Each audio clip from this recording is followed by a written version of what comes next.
So I'd love to know, what are the differences between strategy, storytelling, and your culture? Yeah. So strategy, just my opinion on the question. Strategy is effectively just like the idea that you have to create value. So the actual content of the idea. So, in the case of in the Steve Jobs example, pretty much all it boiled down to was, what if we were to blend the humanities, liberal arts, and sort of creativity, artistry, all the soft stuff with computing, and make a computer that was really good at like doing painting and like, fonts, and like had a personality and wasn't this sort of kind of dull gray programming box like all the other computers were at the time. So, what fundamentally is the idea? Then the storytelling part is just the way that you articulate that. So, you can tell, once you've got your strategy, you can articulate that in a million different ways. And some of them are going to be more effective than others. This is where, the whole Simon Sinek why stuff is actually really sort of useful. Because a lot of people get confused with that kind of thing because they think that like a why is the same as a strategy or something like that. But no, a why is just a storytelling tool or a communication tool, which you can wrap around a strategy. So, for example, in his presentation, he talks about Apple, and he talks about their whole sort of why of thinking differently or whatever. That is just a way of wrapping up Steve Jobs' strategy and his ideas and his insights, but there's no content there. Like, think different doesn't tell you anything, doesn't mean anything. It's just like a piece of dressing to sell the more fundamental idea, which is making these computers that are really sort of friendly and accessible and easy to use, which was really what Apple were actually doing. But as Sinek rightly points out, he says, it'd be a bit boring if we just said, okay, well, we're just going to make simple, easy to use computers or something like that. You need to like dress it up with a little bit of vision and a bit of sizzle, including for the internal team. So that's where the storytelling comes in. It's just like, how do you communicate your idea in a way that people understand and in a way that people are going to be excited by? And then culture. Culture is probably, if we were thinking about the model before, where you have the strategy, the way you deliver it, and the way you communicate it. In fairness, culture is probably the third prong of that, which maybe if you were being thorough, you should include, which is, and I'm no expert on culture, but I was speaking to a chap about this the other day, and I thought the way he explained it was really good, which was, he said that depending on what the business is delivering, depending on what the idea of the business is, you will need to have a different form of culture to do that effectively. So as he said, like, the culture of the military is different from the culture of Pret, right? In order for the military to do its job, it needs people to behave a certain way and for there to be certain cultural expectations. And in order for Pret to do its job, it needs things to be different. And there's no such thing as a good culture or a bad culture. There is only a culture which is fitted to what the business exists to do, and a culture that isn't fitted to what the business exists to do. So if at Goldman Sachs, people are being made to work like dogs and are being treated really badly, et cetera, and all the rest of it, that's not a bad culture. That's a good culture, because it's a culture that's fitted to making trillions of dollars the way that Goldman Sachs do and getting your massive bonus at the end of the year and blah, blah, blah. And the culture bloody works. So, Goldman Sachs doesn't have a bad culture. It has an amazing culture given the strategy of the business and the market that it's operating within. And so then the culture then is something that you need to design in order to match what the strategy of the business is and what the business is trying to deliver. So again, if we bring it back to, I know that we keep on talking about Apple and it's really annoying because it's so hackneyed. It's just that it's just an easy reference point for people.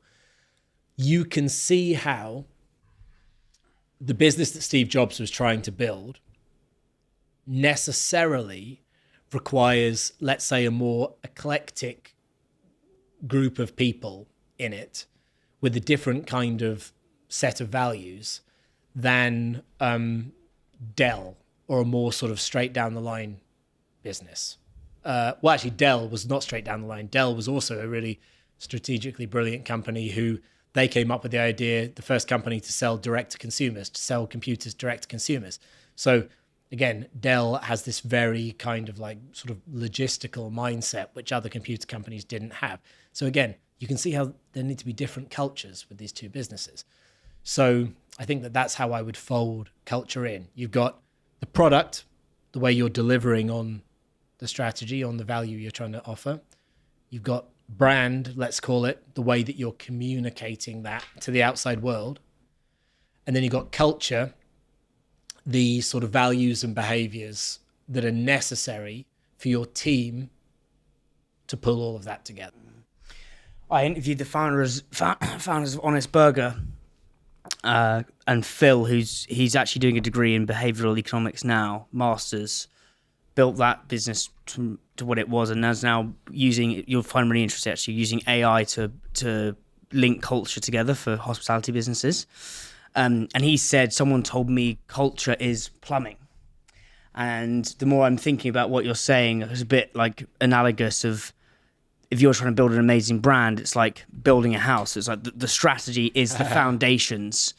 It's the immovable things that are so deep into the ground. It's who that thing is. It's where the house is. It's how big it is. It's how many rooms it is. It's how many whatever. And then the storytelling is important. So that's what color the front door is. It's the what water features on the driveway. It's what gives it a bit of zoom and jazz. Yeah. And then the culture is the plumbing that makes the fucking thing, the house actually runs. So it's the plumbing, the heating, the electricity.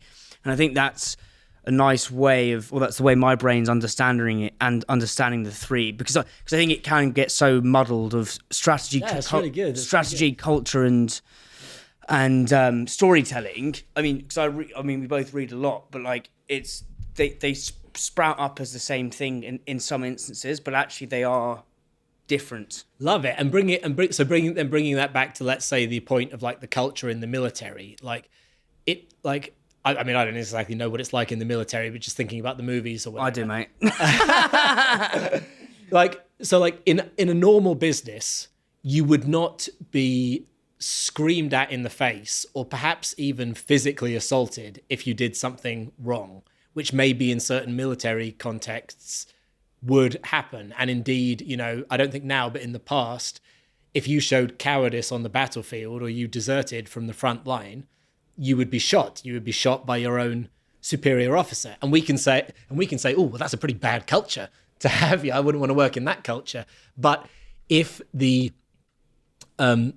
if what you are literally doing is such a life and death situation like that, it completely moves the goalpost over what the plumbing of an army, of a sort of mass killing machine, if you want to put it that way, needs to be. So it actually makes perfect sense that the culture actually sort of has to be like that, because if it was like run like a business, let's say, then in the plumbing sense, the water would not actually move fluidly around the system, because that plumbing system, it couldn't cope with what this house is designed to be. So I think it's a really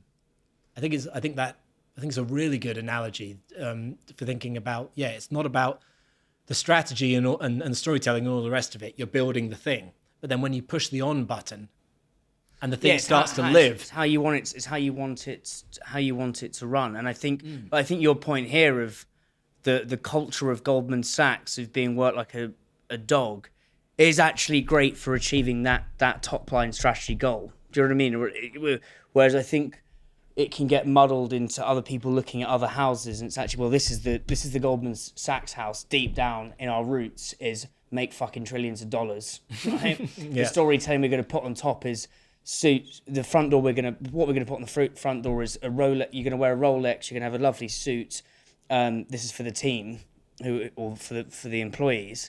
But then the plumbing is, you're going to work like a dog. You may have a Lambo that you can drive on a Friday, but you're going to work like a dog. But that's the way the business operates. But what I've learned from you, mate, which I find wildly interesting is the difference between so it kind of goes strategy, storytelling, culture, but it always starts with those foundations.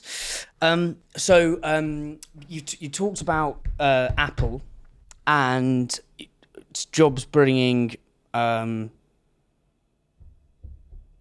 liberal arts with technology, combining new things created. Arguably Moju with shots, going into shots, kind of Juice and Lucozade combine into this new thing. Yeah, that's right. Matt Ridley, who wrote The Rational Optimist, has a thing that progress is ideas having sex with each other. Yeah. What are two ideas you'd like to have sex with each other? Oh, bloody hell. So I mean, it's a hard question, but whilst you think, I was talking this is about Rory Sutherland, and it's slightly tangential, but it's sometimes there's two industries that don't even realise they're fornicating with each other, but they actually are. And I think what this is happening with Whoop, the wearable technology, and Lucky Saint, and alcohol-free beer, whereby people are tracking their sleep on Whoop. So my friends that have got Whoops, soon to not be my friends. No, I'm joking. but they're tracking their sleep. Their reason of having 2 or 3 pints, even 2 or 3 points, is catastrophic to their sleep. So then, okay, well, I'm having more. I'm drinking less beer for my sleep. Means I can wake up the next morning and do more fitness, which means I'm going to use my Whoop more. And it's kind of a self-fulfilling circle of like, okay, well, I'm using my Whoop more. I'm going to tell more of my friends about it. And then Lucky Saint set up a running club and loads of people there have a Whoop. So it's like these two ideas that are not meant to be having sex with each other kind of are.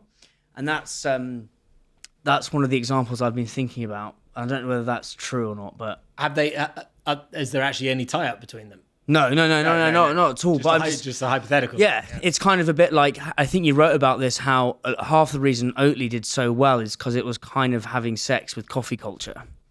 It wasn't having sex with traditionally other cities are available, but like Brighton, health food store where people are walking around on roller skates and that was kind of. I remember when I was doing stuff with Manny Life, I'd go down to this amazing, gorgeous store in Brighton, and this was just as oat milk was become into the zeitgeist of, but it was traditionally bottom of the shelf, a bit like alcohol-free booze. It was in the corner, it was that little shitty thing on the side, whereas then when it starts having sex with the right thing, progress happens. So yeah, back if you've had some time to think. I mean, I definitely can't conjure up any completely random out of the blue things off the top of my head. I suppose just building on what we've talked about and just thinking about what I'm up to with my own business.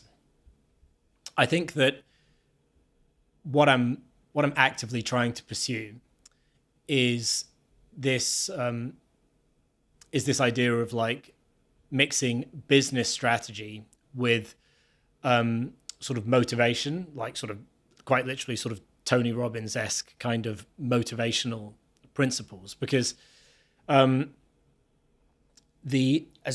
doing this for basic arts. Is this what you're thinking of doing, or you're kind pretty much, yeah, with you, yeah. Pretty much, because since I've had the sort of like LinkedIn breakout, and you start to see what resonates with people, and then the book was a sort of big unexpected hit, and then you start to think about, well, what's going on here? Like, what is this thing that I've accidentally created? And as you know, that's one of my big things, that everything you do that's worthwhile is accidental, not pre-planned. And what I started to see is that the strategy industry as a whole, and all of the kind of like the knowledge surrounding it, all the stuff that you get on MBAs and all the sort of experts out there and all the books that are being written and everything, the content is all superb. Like I got everything that they say is correct, But for whatever reason, it doesn't cut through to a mass business audience. It really is kind of like quite a small group of sort of very credentialed, very academic, very knowledgeable people who are really like vibing with strategy. And then the other 99% of people in the business industry, like they just don't connect with it. And that's why people sort of joke about what is strategy, and like, oh, it's this really complicated thing, or you have to be really smart, or whatever else it is. And so then I've seen, though, that with some of the stuff that I've been putting across, it's opening it up to a new group of people. And what people really want, I think, is they want to engage with a form of strategy which increases the likelihood that they go out there and take action and do interesting stuff and just, have fun and sort of make the world move. And any form of strategy which is in some way gums up the system or makes them pause over the actions that they're taking, or sort of slows down their decision-making process, it actually stands in the way of big action. It doesn't provoke action, right? And so therefore, a form of strategy that's going to really provoke action is one that actually encourages you to do it in quite an experimental, quite a fast and sort of enthusiastic, even sort of joyful manner. And so what I want to do is I want to think about, okay, how can we take the core strategic principles, which aren't things that I invented, they're things that, are just proper strategy canon, which any sort of Harvard professor of strategy would recognize as strategy, and sort of put them through a process where they're spat out as inspiring, motivational, encouraging, quick to understand and implement principles that sort of a mass of sort of founders and people out there in the real world who are really doing stuff can take on board quickly and do, and which actually gives them the confidence and courage